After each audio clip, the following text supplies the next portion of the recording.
this time. And let's get started. You have a module that opened up today at 7 a.m.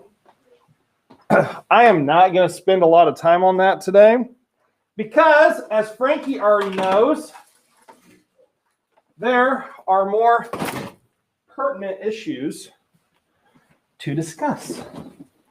All last night on Twitter, I saw the same thing over and over and over from the teachers of the Twitter world, which, allow me to tell you, is very upsetting and disturbing to say the least. And they all said the same thing over and over and over. Frankie, what do you think it was that they were saying? About the people going to the Capitol. But what specifically do you think they were saying about it? Remember, we're talking about teachers here, okay? Keep that in mind. What do you think they were saying about that? That was wrong. No. Well, that's not what they were talking about. So teachers live in this world of perpetual fear. They're always scared of something, right? So last night, all these educators and gurus on Twitter were talking about, well, how do we discuss what happened with our students? Okay. I'm going to be honest with you. I don't know why people get so concerned about that. It doesn't make a lot of sense to me. We're afraid of offending each other. We're afraid of upsetting someone. We're afraid of a parent phone call or something along those lines. Here's the reality, guys. What happened yesterday was unprecedented, meaning it's never happened before. All right? There's a lot to digest about this. Some things before we go into this that we have to understand uniformly inside this classroom, both in cyberspace and in person. Everybody has a different opinion. We all know this. That's why humans suck. Okay? With that said, inside this room, this magical, awful, outdated, dilapidated, rundown classroom that used to be a science room, I think, once upon a time, all opinions are safe in this room. Okay? Your thoughts matter. I'm not here to rag on anybody, and I expect you to be respectful to one another. All right? That's the only thing I ask. I don't ask anything else. I expect you to be decent citizens, decent humans, because I can tell you those are kind of hard to come by these days. All right? So, with that said, I would like to start off with an analysis of a photo. This photo was taken yesterday. Okay? This photo was not taken in the 1800s. This was January 6th, 2021. As my computer just goes, nah, I'd rather not. And while I was telling you that, I just got an email from our administration saying, here's how we talk to our students today. Yeet. No thanks.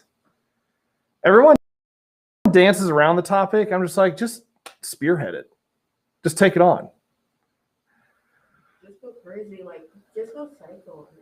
Well, and here's the thing. 6 years into doing this, I've never received a parent family phone call from anyone saying, well, what you said was disrespectful, is upsetting. I've never had any of that. 2021 started off great. 2021 started off with a bang. And then this happened. Honestly, I thought it was great. I was like, here we go. Okay, so here's the photo. This is the photo taken yesterday. There's a lot of photos that were taken yesterday.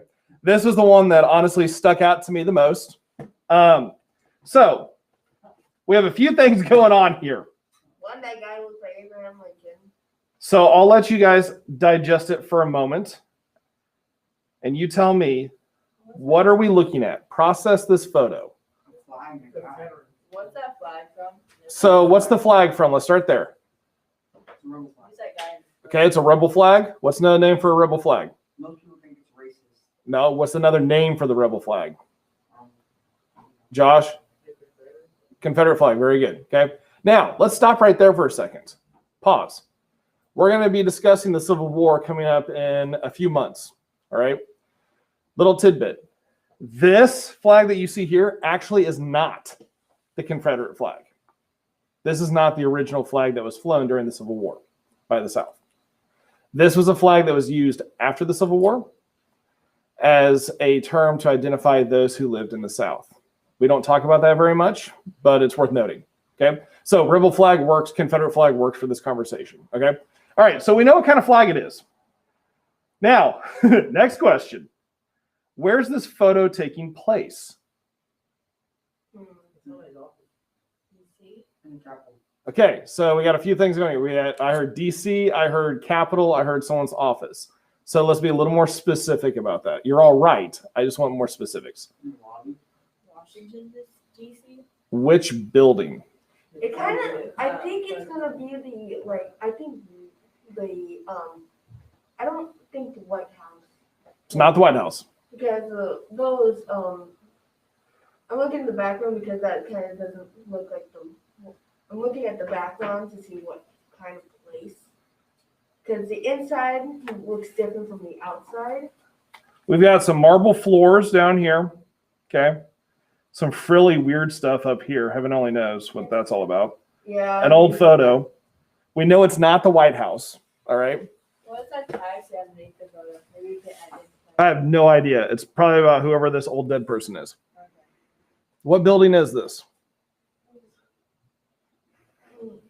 One that's still here. Wow. Precious. It is not the White House. What's another building in Washington, D.C.? It's a very basic sounding name.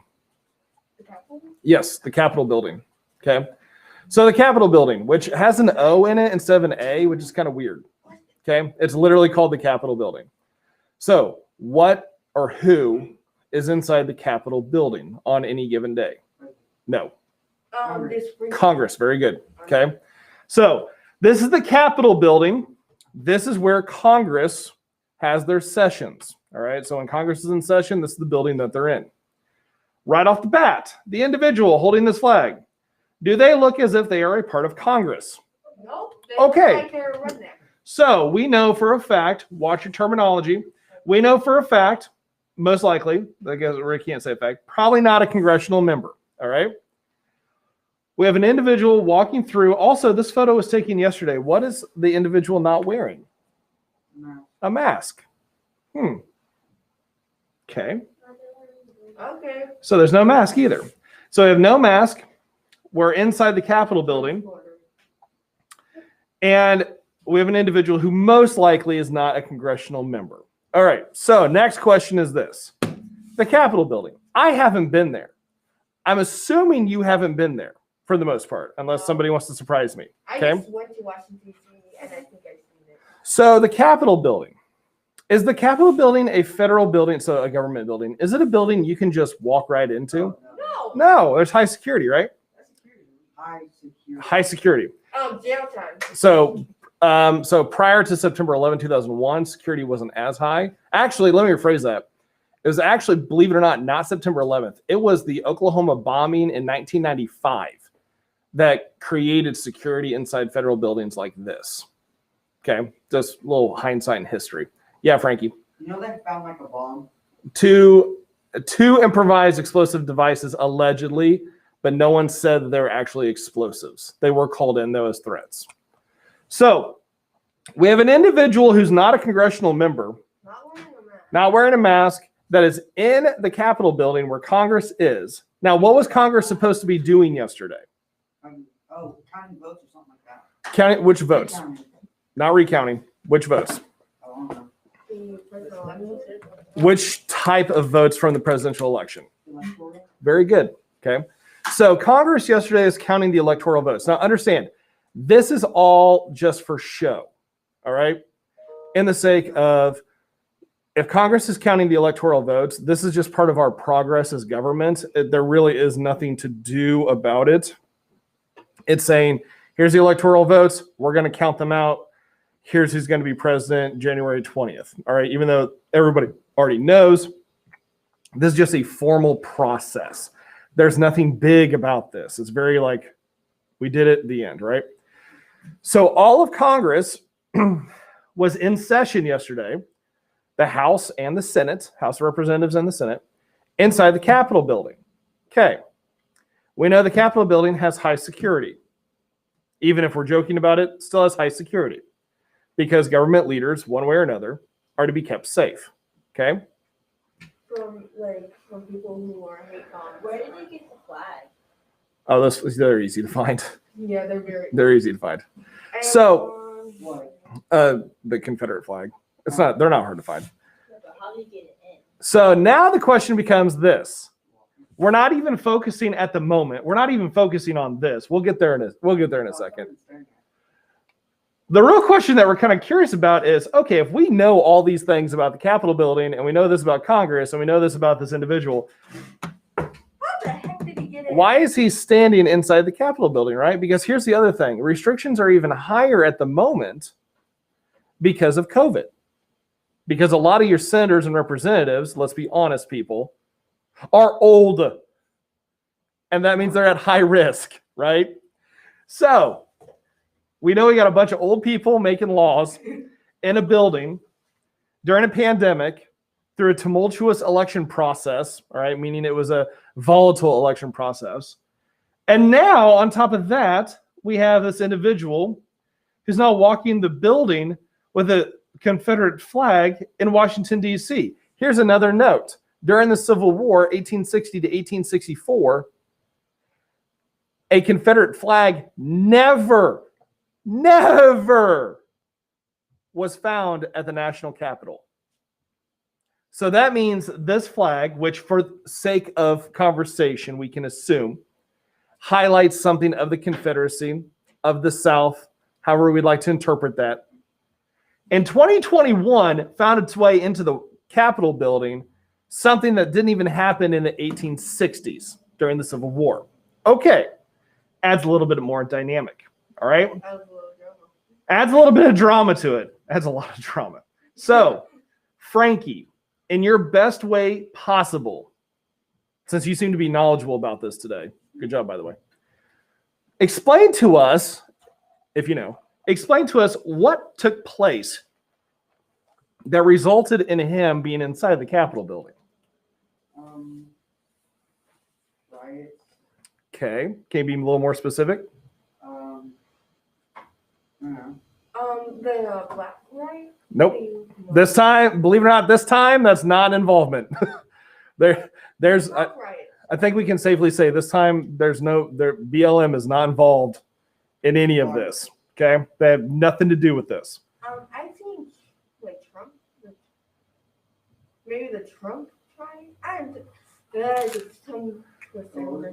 So the question is, how did he wind up in the building? Well, he went through the doors, but we know the doors. We do know the doors are secure. Maybe the Trump major supporters. So Trump major supporters. Okay. I remember seeing it. What, Josh? Okay. So there are people climbing walls. So you guys are starting to put together a storyline. My suggestion. They broke doors and broke windows to stick their hand and unlock the doors. Okay. So if all that's taking. Then the guards will come to that specific place to protect them. What if there's not enough guards? That makes sense. And that's what happens. There wasn't enough guards. So here's what you need to figure out first. All right. What you need to figure out first is, why were there large groups of people in Washington, D.C. yesterday? For the what's it called? Protest. But why were they there? They weren't happy. Protest? Look it up. Of the 45th president. Give me an actual answer based on some research. Just type in, why were there protesters in Washington, D.C.? Should be your first article, really. Who are the Proud Boys? The Proud Boys are. I don't really know what they are, but I know who they are. So I'm going to use some terminology that's probably a little crude, but I'm not really apologetic for it this time around.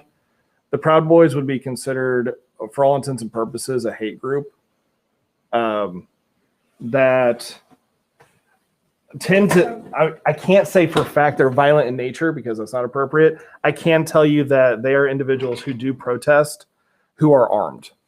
And what? Well, someone ended up dying from this, but that's not the point yet. Actually, 4 people did. Well, So it they're says, sort of like armed men, just. A woman died after she. But isn't that like one of their amendments that they can be like armed? So you are correct in that. And so that's why I say, like, I'm careful about how I term who this group is, because they do have that right. The question is, are those individuals, anybody in this conversation, are those individuals using that right as a sake of intimidation?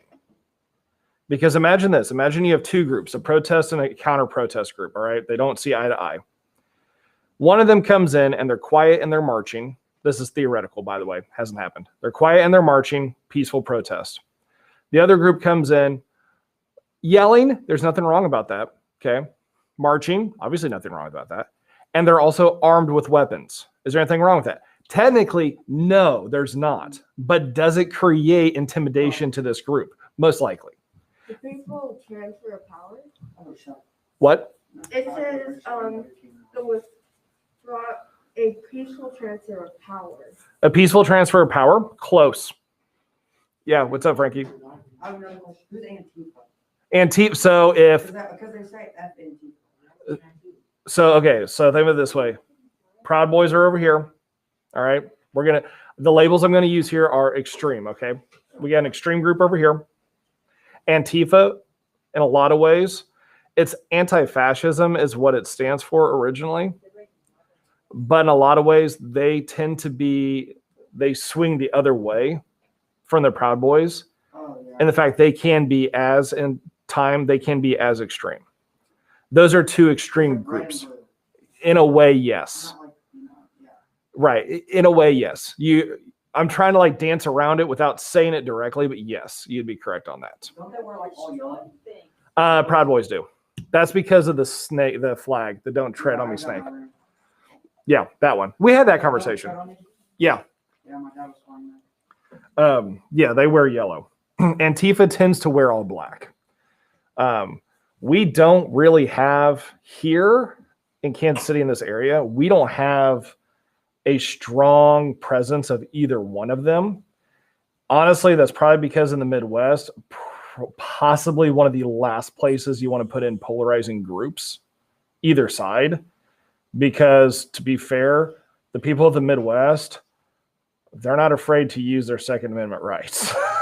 And I'm just going to leave it there. But we don't have a strong presence either way. Antifa, you tend to find in large urban metro areas. Proud Boys do have more association with either rural America or South, like the Southeast part of America, what we refer to the Old South. That's tend to be where they come from. We're north, so we're not really like anywhere near that. Missouri's right in the middle of all the awkwardness and all the stupidity. Because in the Civil War, we were a swing state, meaning that Kansas City, Missouri was a free city in the Civil War, but the state was a slave-holding state. It made Missouri very awkward during the Civil War, especially with Kansas next door, which was a complete free state. People in Missouri had a tendency to go over to Kansas and burn cities to the ground because of that. In turn, Kansas would then get their guns together, come to Missouri and burn their towns to the ground. Lawrence, Kansas got torched because of it. Osceola, Missouri, the original Osceola, Missouri, you still can't find to this day because there's nothing left of it. And the groups that did it, the Missouri militia that went over and did that to Kansas, they're called the Tigers. And the Kansas militia that did that to the towns in Missouri, they're called the Jayhawks. Those 2 names stuck to the University of Missouri. Their mascot is the Tigers, and the University of Kansas, their mascot's the Jayhawks. That's why. Yeah, I never knew that. Yeah, they're like, it's a border war with sports teams. It's beyond that. Like, it's a historical, yes. Like, it's a historical, actual, like, problem between the 2 states that dates all the way back to the Civil War. Because Missouri, so Kansas said, we're going to put it up for election. We're going to put it to a vote on whether or not we're a free state or a slave state, right? So they put it to a vote. Well, here's what Missouri does. Missouri's already been they're already part of the United States at this point.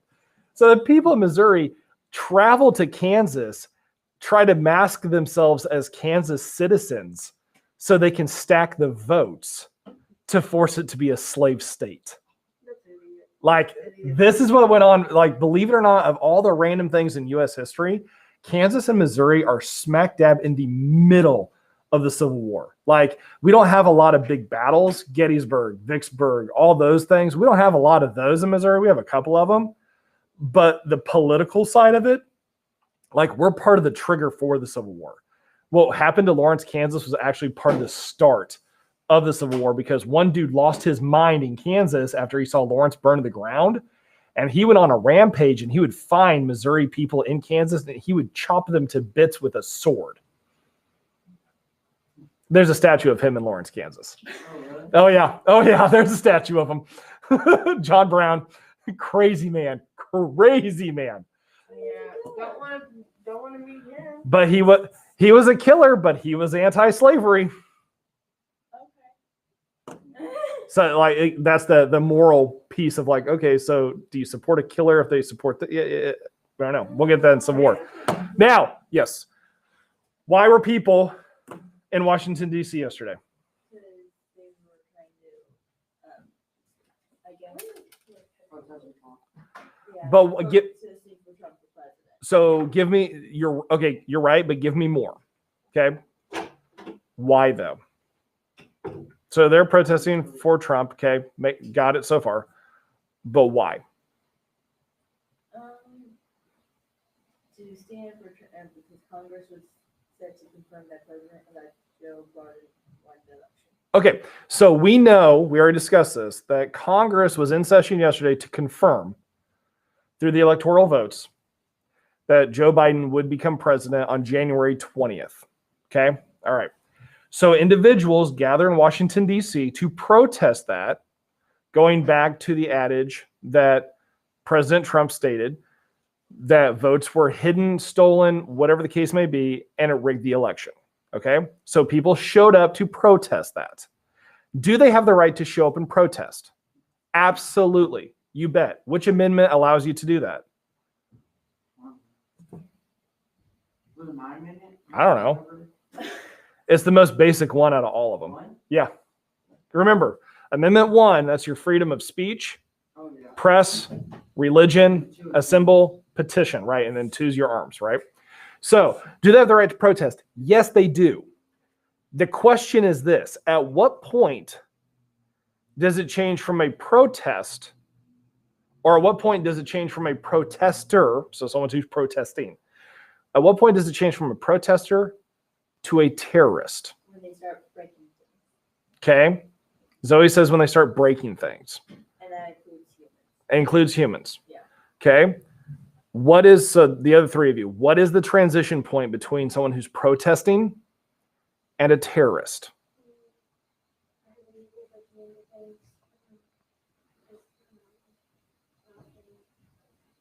And now I'm going to ask you to say that all over again so I can hear you.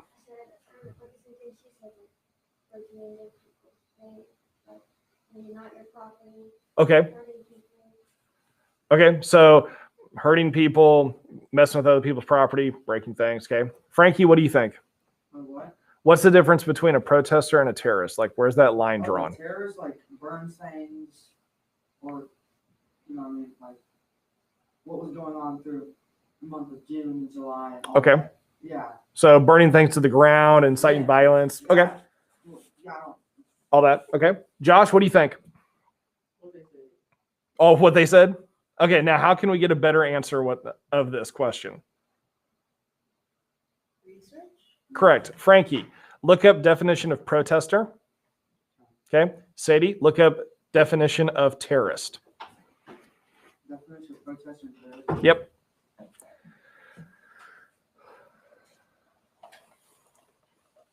Well, I got protester. She has terrorist? You have protester, she has terrorist.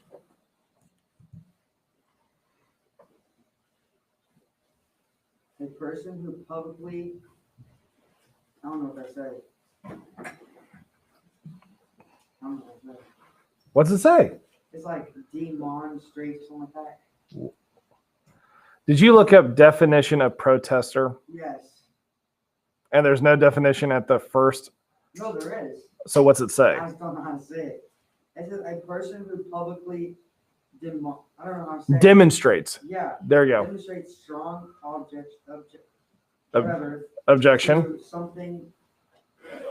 Yeah. Does it say anything about violence? No. Does it say anything about like breaking things? Nope. Okay, Writing it's things down. so it's someone who demonstrates, all right, Strong objective. that strongly objects to something taking place. Okay, so we know the definition of a protester. Violence and as long as it is like person's property or it's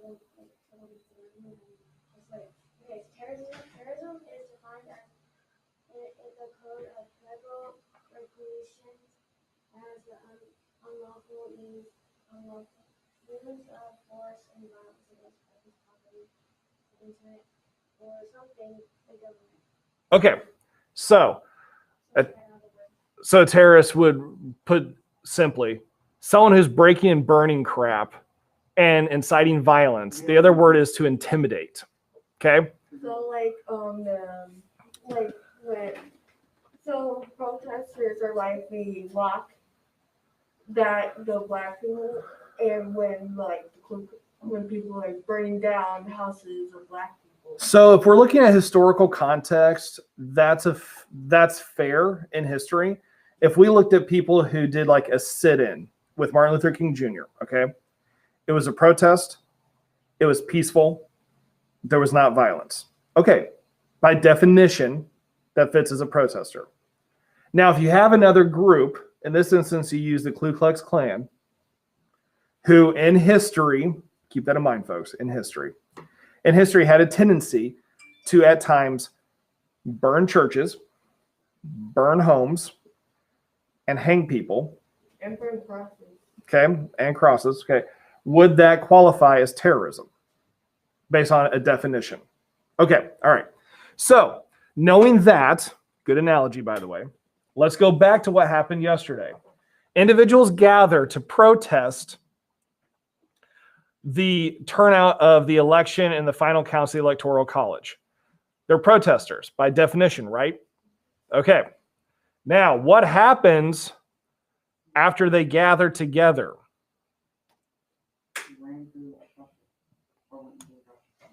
So we know from this photo they got into the Capitol. Okay. Someone said they're climbing walls. The Capitol, is it locked down? Like, are the doors locked? Yeah. So how'd they get in? They broke stuff, right? So they broke in through the doors. All right. Please note this with the individuals that were a part of all this. At this point, no one fired a gun. All right. So understand, terrorism does not equate to whether or not someone's firing an actual weapon. It can also be destruction of property, intimidation, right? So we have individuals who broke through the doors. We have video recordings of assaults on police officers, okay, which I find kind of ironic considering last summer. But anyways, so we have recordings of that. We have photos of individuals sitting inside congressional members' offices, writing notes on their desk saying, "We will be back," and "watch your back." Is that considered intimidation? Yes. Is that a threat? Yeah. So does that fall under terrorism? Okay. All right. Just making sure we're all on the same page here. Because here's the thing that I want you to understand. If you decide to protest for whatever the reason may be, as a teacher and as a citizen of the United States, you're always going to have my support no matter what. Even if I disagree with you, I'm going to support you because, like, dude, yeah, you have the right to do that.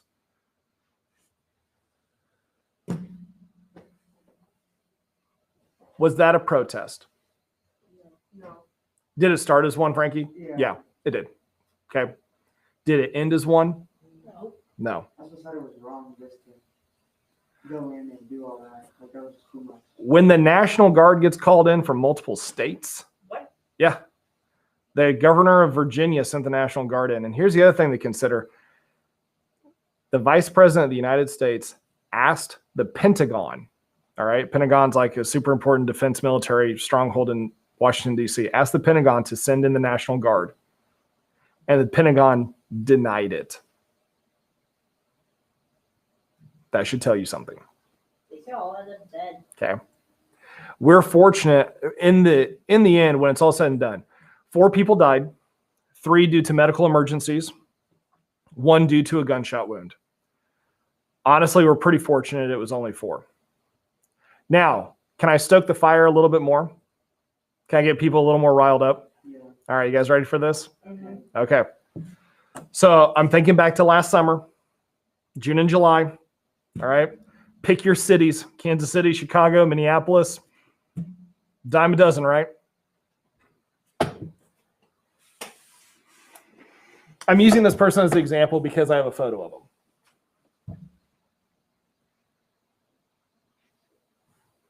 Do you know he didn't get arrested?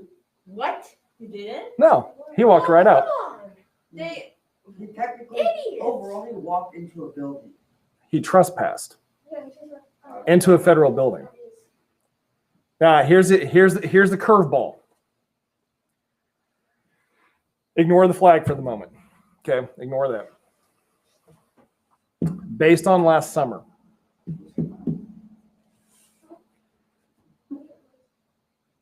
He really does. if this person, I want you to consider this, based on what happened last summer, would the same result have happened if this person wasn't white? Nope. What? That's a question I want you to consider. It's a question I want you to consider. And here's why. This is not me saying, well, this will happen for a fact. I can't predict this, by the way. But I want you to consider that even in Kansas City, all right, last summer, July, there were protests in Kansas City, all right, during the summer. I was there for part of it. No regrets. And there are videos that surfaced of individuals protesting, standing on the sidewalks as they were directed to do. Okay, they weren't in the street. Some people were idiots, don't get me wrong. But from this video, they were on the sidewalks like they're supposed to. They were not blocking the streets. They were chanting. They did have signs. Okay, all of this, by our definition of protesting, is it still legal what they're doing? Yeah. Based on that scenario. Okay. I watched them get sprayed by mace. Pepper spray. Okay. I saw tear gas get launched into that crowd. Were they protesting peacefully? Yes. So where's the justification on the use? Noise? That's still not justification. Just because someone's annoying doesn't mean you get to use a weapon against them. True. No Trust me. children survive. No children would have survived. Right? Yeah. Schools would be a different place. Yeah. I am amazed. I'm fascinated. I won't say amazed. I'm fascinated that there were in total, I don't know how many people gathered yesterday at Washington, D.C. Allegedly is a couple thousand. Allegedly. What do they do? Like, take each other on Instagram and see what Yeah.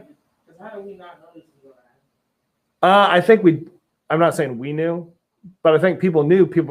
Here's the thing. We know people are going to show up and protest, but for the most part, we haven't had to care about it. Because it happens, right? The thing is, even myself sitting here today, I can tell you yesterday, I'm pretty good at predicting what humans will do because that's what I do for a living. I did not predict this. This one caught me off guard. You're going to protest the electoral counts? Okay, cool. I got it. You're going to lose that, but I understand you have the right to do it. You guys realize that there's a group of people that tried to overthrow our government yesterday? What? What? That means there were individuals who attempted to end our form of government because they disrupted our government. They took over, guys, they took over the building that Congress is in. They could have just stayed there. They could have. But then the Congress could have just But that wasn't smart. They were going door to door. So I want you to think of this for a second. So you know our lockdown drills and how annoying and scary they can be at times? Okay, so yesterday, there were reports of these individuals going door to door to the chamber, so the different offices of Congress folks, banging on the doors, seeing which one was unlocked. And I'm sitting back going, teachers are trained on this every year. I don't know why the Congress folks are upset about this. I think I'm going to mail my paracord to them to help them stay safe next time.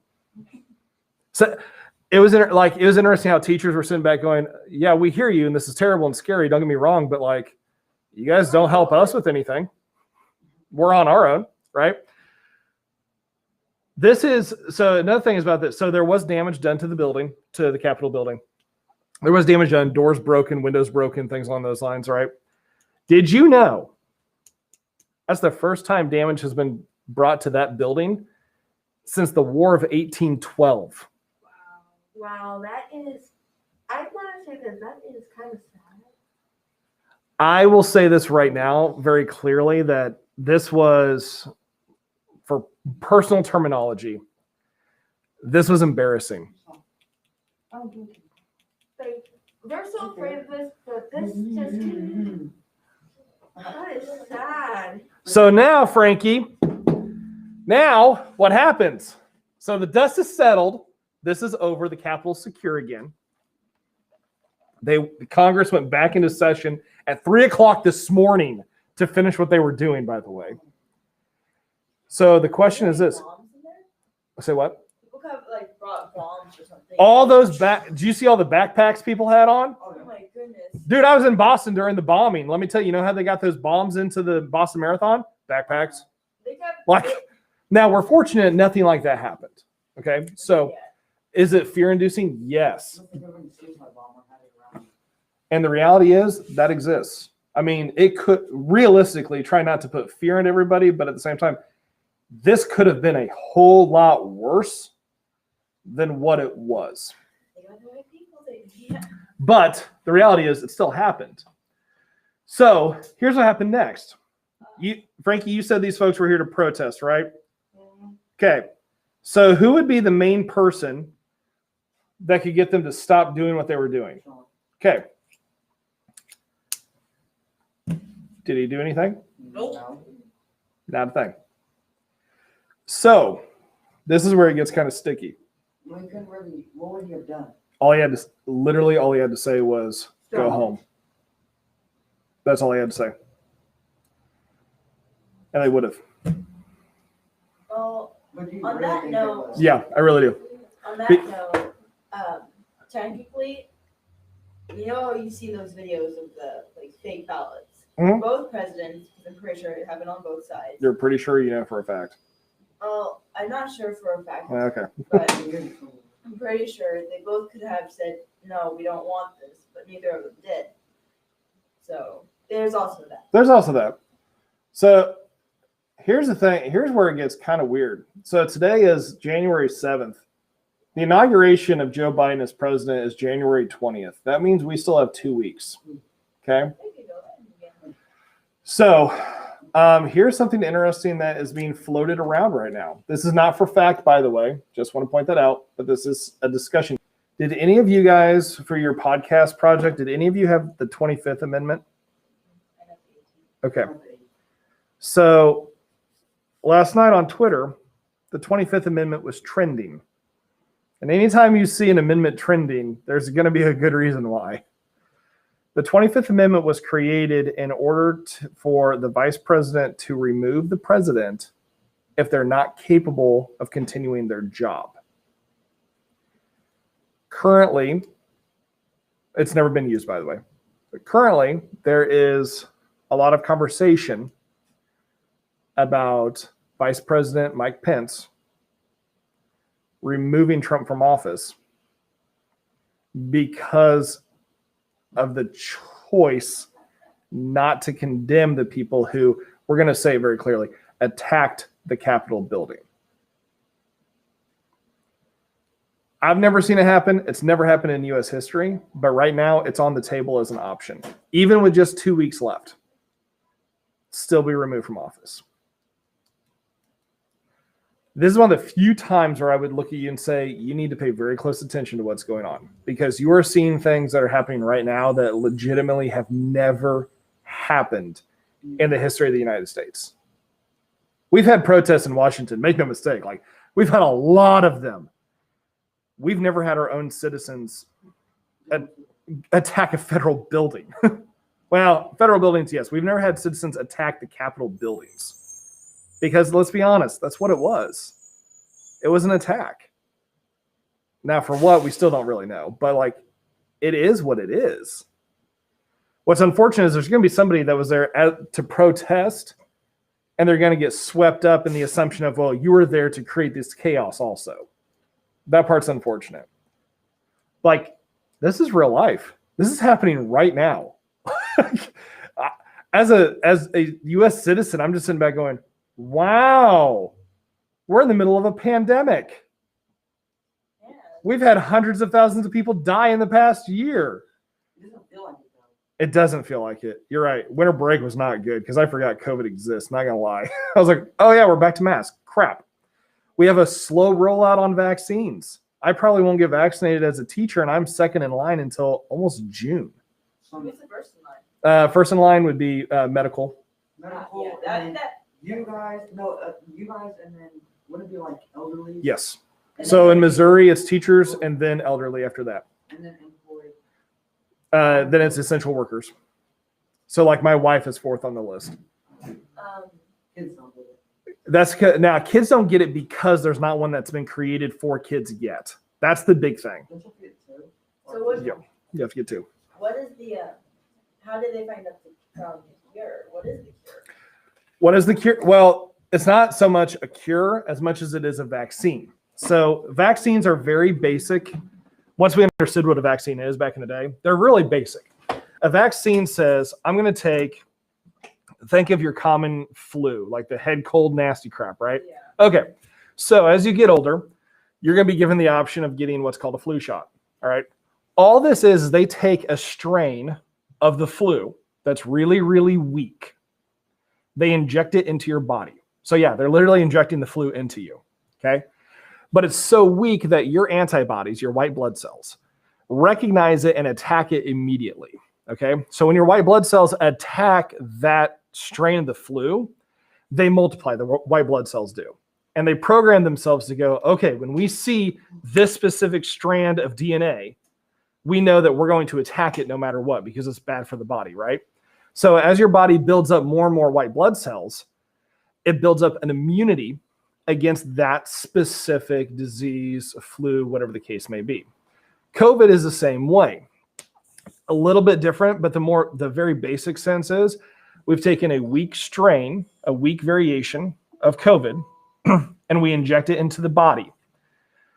The antibodies of that person, the white blood cells, recognize it, detect it, attack it, and then multiply in order to attack it if it comes back into the body.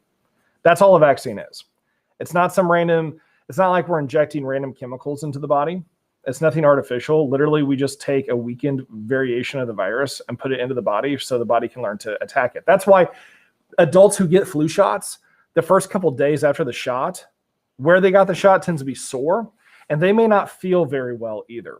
There's a lot of symptoms after the first COVID shot, because you do have two.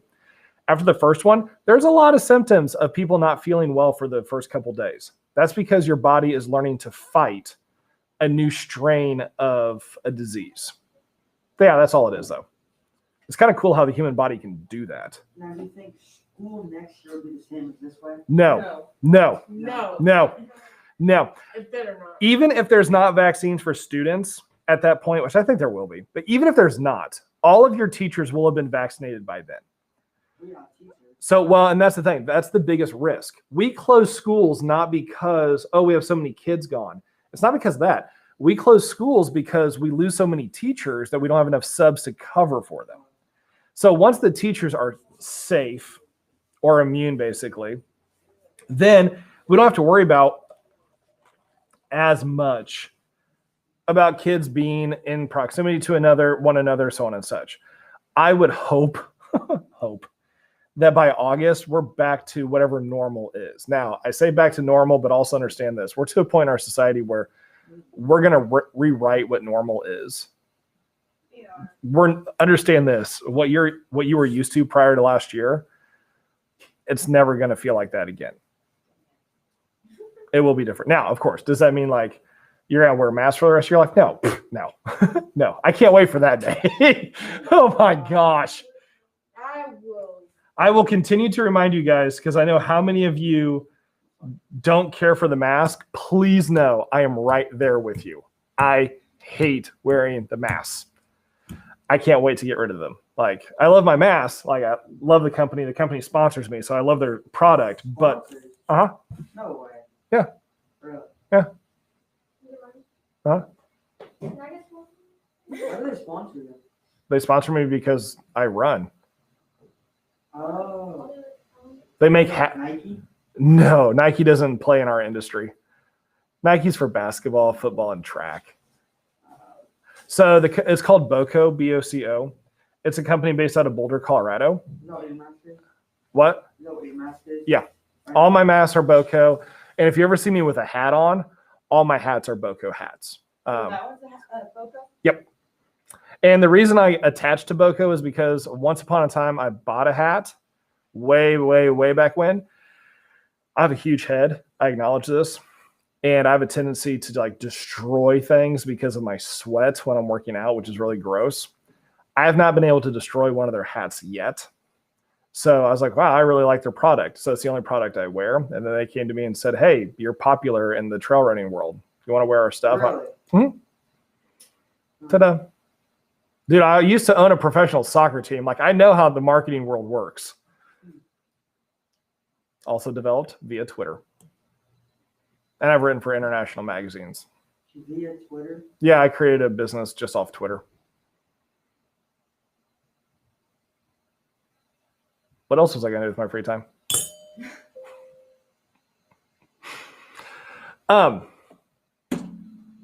Few things.